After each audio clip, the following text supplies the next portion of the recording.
Добро пожаловать в мой канал.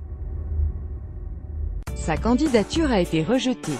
L'opposant numéro 1 au Kremlin, Alexeï Navalny, ne pourra pas concourir à la présidentielle russe du 18 mars 2018. Ainsi en a décidé, lundi 25 décembre, la commission électorale, qui a rejeté à l'unanimité le dossier présenté dimanche soir par le juriste de 41 ans.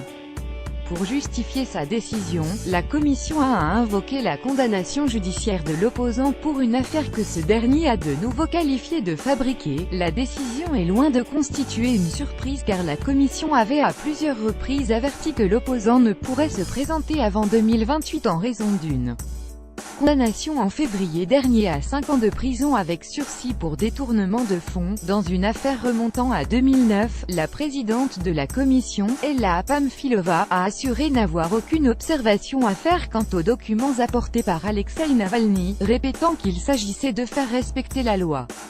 Il est évident que ces affaires ont été fabriquées pour ne pas me laisser me présenter, a dénoncé l'opposant lors des débats publics précédant la décision. Alexeï Navalny s'appuyait sur une décision de la Cour européenne des droits de l'homme CEDH, nous annonçons une grève du vote. Nous appellerons tout le monde à boycotter ces élections. Nous ne reconnaissons pas les résultats de ces élections, a annoncé Alexeï Navalny à la presse après cette décision. La procédure à laquelle nous sommes invités à prendre part n'est pas une élection. Seuls Poutine et les candidats qu'il a personnellement choisis, ceux qui ne représentent pas la moindre menace, y prennent part, a-t-il expliqué dans une vidéo destinée à ses partisans et diffusée sur son site internet.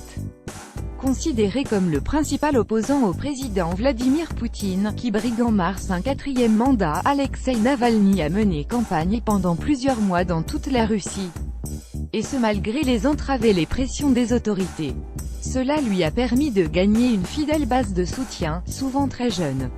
En dépit de l'indifférence des médias nationaux, ces meetings ont rassemblé des milliers de personnes. Il a ouvert des dizaines de bureaux de campagne dans tout le pays.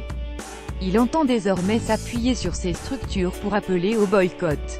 Charismatique blogueur anticorruption aux accents parfois nationalistes, il a également organisé en mars et en juin de manifestations d'ampleur dans plusieurs villes du pays. Elles ont débouché sur des milliers d'arrestations et lui ont valu de courtes périodes de détention. Dimanche, l'opposant a encore mobilisé des milliers de ses soutiens en Russie. Alexeï Navalny tente d'imposer sa candidature malgré son inéligibilité.